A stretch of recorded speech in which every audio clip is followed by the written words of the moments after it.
Welcome into the Ravens Rundown, powered by Chat Sports. Tyler Jones here with you. Happy to have you with us.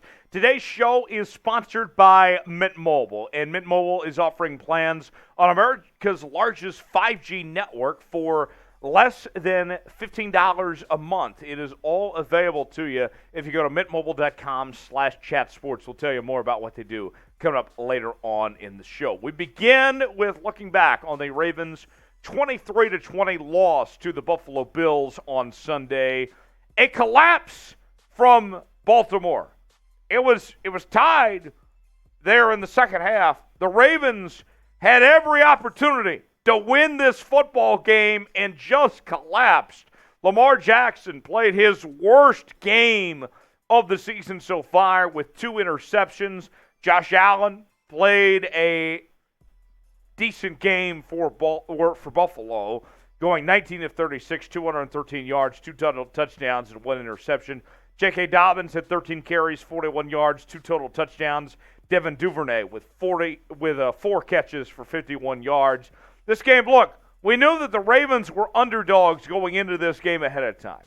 I understand that.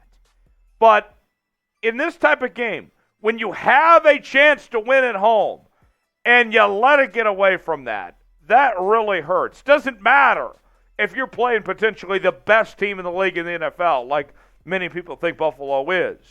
You had a chance to win this game. You were at home, and let it get away from you like that. Disappointing. And this Buffalo Bills team was so banged up entering this game. And yet, here we see the Ravens let this one go away. So look, Flock, I know these losses suck. But if you still support your Ravens, no matter what, no matter the circumstance, win or lose, if you love your Baltimore Ravens, then go ahead and hit the like button on today's video to show your support for the Baltimore Ravens, that you're with them through thick and thin down the rest of the way with this team. So let's talk about the injury update. One injury on the injury front for the Ravens. That was Justice Hill. Justice Hill left the game with a hamstring injury. Look, this Ravens team has been just trying to get healthier at the running back position. You got J.K. Dobbins back last week. That was big. Gus Edwards, you should be getting back here pretty soon. And then, now Justice Hill, a guy that barely made the roster, that has been somebody that you have relied on, that you have needed to play well and step up for this team. Now he leaves the game with a hamstring injury. I mean, the injuries just keep piling up for that running back room. It's unfortunate, and it's terrible circumstances, but that's what it is for the Ravens. Another one down in Justice Hill with that hamstring injury. When we get more updates on the hamstring of Justice Hill, we will let you know here on the Ravens Rundown. What's your one-word reaction to the Ravens' performance against the Bills? If you had to describe what went down today for Baltimore, let us know in the comments section. Give me one word to describe the Ravens' performance against Buffalo today. Let's start with the good for the Ravens. We begin with J.K. Dobbins. J.K. Dobbins in his second game back. Remember, he missed all of last year with that ACL injury. They kind of eased him in last week in that game against New England. This week, the increase was there a little bit more. 13 carries, was able to be effective in the rushing game and the receiving game with 41 yards on the ground, 22 receiving yards, and 2 total touchdowns in the performance for Baltimore, showing some signs that he's headed in the right direction, that's for sure. I liked what I saw from J.K. Dobbins. Also, the offensive line looked good. Look, there were a lot of question marks about this offensive line with the injuries that this team has dealt with, how shorthanded they've been on the offensive line. How would they perform? And when you look at the reasons why the Ravens lost this game, it wasn't anything to do with the offensive line. The offensive line did not cost the Ravens this game. The offensive line did their part, and they're headed in the right direction. So I liked what I saw from the offensive line. Don't hold that against them. Another thing, as far as the good from Baltimore goes, is Odafe Oweh. Look, Odafe Oweh has not played well to start off the season to this point. He has been a disappointment, and they've needed more from him, especially considering how shorthanded they've become at that position. And Odafe Oweh, to his credit, he answered the call today. 7 tackles, 1 tackle for loss, 1 sack, 2 QB hits.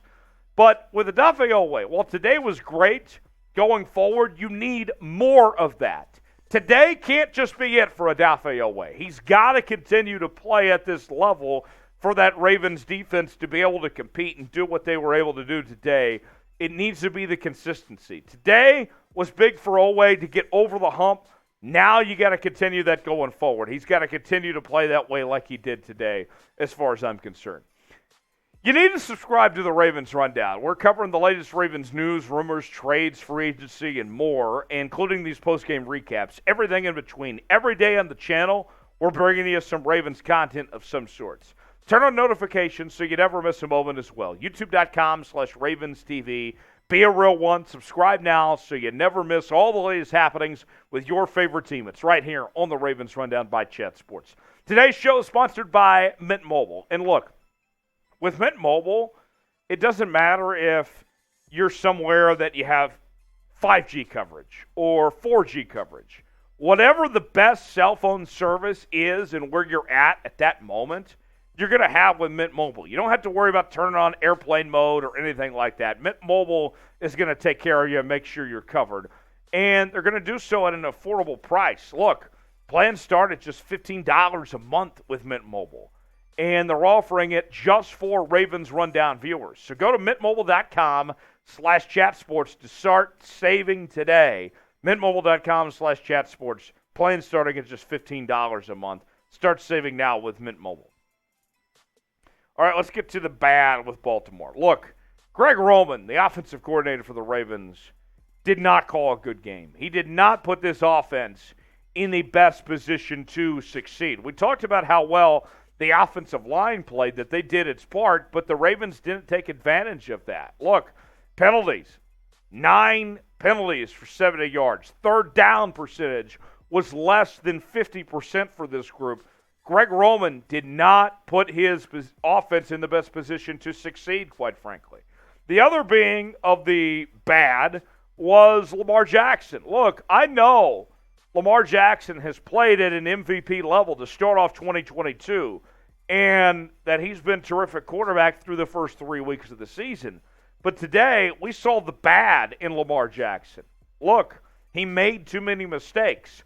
He was not all there, quite frankly, Lamar Jackson was. This was the worst game that he's played so far in 2022. I was very disappointed in what I saw in Lamar Jackson.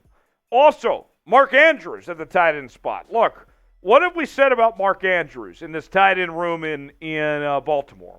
That with the lack of experienced receivers, that Mark Andrews is not the role of a number 1 tight end, but also is playing the role of the de facto number 1 receiver. And only having 2 catches for 15 yards, that doesn't do it. Whether you're the number 1 tight end or you're the number 1 receiver, you got to do more than that. My guy, Mark Andrews, has to get open, has to get more involved. And you may argue and say, well, he only had 5 targets. Well, you got to find a way to get open. You got to find a way to have more targets than that, Mark Andrews. So part of that falls on Mark Andrews. Need to see more from him. There should never be a game where Mark Andrews only has 2 catches. If this offense is going to be successful and win football games, that's not good enough. Last one for you, Marcus Peters. There was drama on the sidelines, little, scuffle, altercation, with John Harbaugh there. Look, Marcus Peters, early in his career, you go back to his days in Kansas City, was a straight-up menace. No matter what you think of Marcus Peters, he had issues in Kansas City and was a problem for Andy Reid and company to deal with. He's gotten better with age. He's matured a lot over the last few years. But this altercation that you're seeing on your screen, right, let's see, there we go, right there. Like, Marcus Peters has got to grow up. We can't see the Marcus Peters from 2016 and 2017.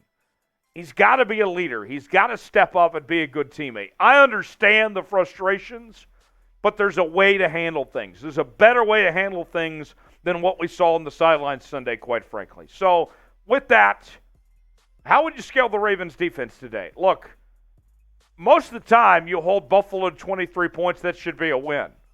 The defense, look, in all actuality, did its part for the most part. But how would you rate them today? It was an improvement from what we saw against Miami a couple weeks ago, but still not enough for a win. How would you rate the Ravens defense today?